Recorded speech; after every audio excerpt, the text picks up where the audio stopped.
In the heart of the 16th century, a clash of empires was brewing, one that would change the course of history for both Europe and North Africa. This is the story of the Battle of Wadi al Makhazin, also known as the Battle of the Three Kings, a dramatic showdown of ambition, betrayal, and immense courage that saw the small but mighty Saadi Sultanate of Morocco face off against the formidable Portuguese Empire. So, how did this epic confrontation come to be? Let's set the stage. The Saadi dynasty, under the rule of Sultan Abd al-Malik, had unified Morocco and was enjoying a period of prosperity. But in the world of royal succession, peace is often fragile. Abd al-Malik had taken the throne from his nephew, Abu Abdallah Mohammed, who, refusing to accept defeat, fled to Europe, seeking powerful allies to help him reclaim his crown. His desperate plea found a receptive ear in none other than King Sebastian I of Portugal. Young, ambitious, and driven by a fervent crusading spirit, Sebastian saw this as a golden opportunity. He wasn't just helping a deposed ruler. He envisioned a grand campaign to conquer Morocco, reviving the glories of the Crusades and expanding Portugal's influence in North Africa. He poured Portugal's wealth into assembling a massive invasion force. We're talking about an army of around 25,000 men, a coalition of Portuguese nobles, German and Italian mercenaries, and even a contingent from the Papal States. It was a formidable European army, armed with the latest cannons and matchlock muskets, ready to make its mark on history. In the summer of 1578, this grand army landed on the Moroccan coast near a sun. Their plan was to march inland, capture key cities, and install Abu Abdallah as a puppet ruler, effectively turning Morocco into a Portuguese vassal state. But Sultan Abd al-Malik was no idle ruler. Despite being gravely ill, so much so that he often had to be carried on a litter, his mind was as sharp as ever. A seasoned military commander and a shrewd diplomat, he knew his land and his people. He understood that a direct confrontation with the technologically superior Portuguese army on the open plains would be risky. He needed to choose his battlefield wisely. Abd al-Malik began a strategic retreat, drawing the overconfident Portuguese army deeper and deeper into the Moroccan interior. He used scorched earth tactics, burning crops and poisoning wells to harass and weaken the invading force.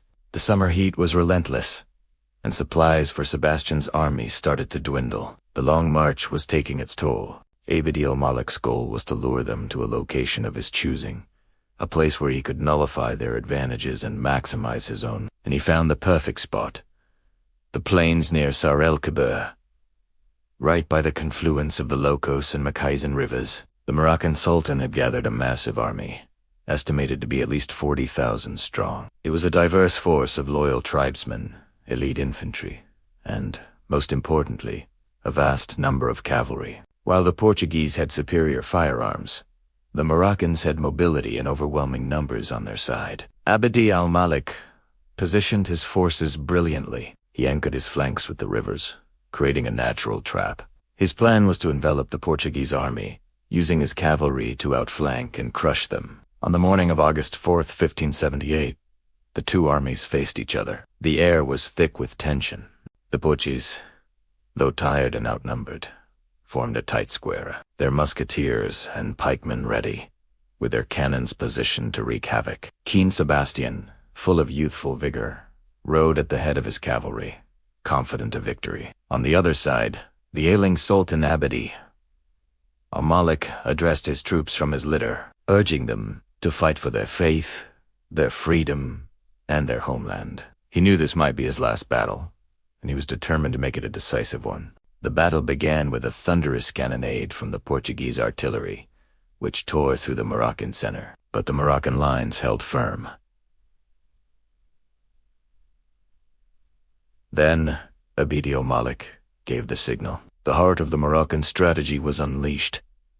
Their massive cavalry. Thousands of horsemen stormed the Portuguese flanks in a great pincer movement. The Portuguese square, so effective against frontal assaults, was now under pressure from multiple sides. The fighting was brutal and chaotic. The Moroccan cavalry crashed into the European mercenaries, while their infantry engaged in fierce hand-to-hand combat. Keen Sebastian, seeing his lines waver, led a desperate cavalry charge right into the heart of the Moroccan army. It was a brave, but reckless, move. He and his knights fought valiantly, but were quickly swallowed up by the sheer number of Moroccan soldiers. Meanwhile, a critical event was unfolding on the Moroccan side. The immense strain of directing the battle was too much for the ailing Sultan Abd, al-Malik. He collapsed and died in the heat of the fight. His advisors, showing incredible presence of mind, concealed his death from the army, knowing that the news could cause a panic. They propped up his body in his litter and continued to issue orders in his name, ensuring the army's morale and command structure remained intact. As the Moroccan envelopment tightened, the Portuguese army began to collapse. Their only route of escape was back across the Makhazin River. But what had been a simple crossing days before had become a death trap.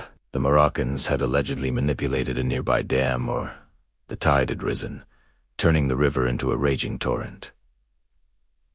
Panic set in. Soldiers, weighed down by their armor, threw down their weapons and tried to swim to safety, only to be swept away by the current or cut down by the pursuing Moroccan cavalry. It was a total disaster for the Portuguese. Among the chaos, the two other kings met their fates. Abu Abdallah, the man who had started it all, tried to flee but drowned while trying to cross the swollen river, and King Sebastian. The young, crusading king was last seen fighting fearlessly in the thick of the battle. His body was never definitively identified, leading to a powerful and enduring myth in Portugal's Sebastianism, the belief that he would one day return to reclaim his kingdom.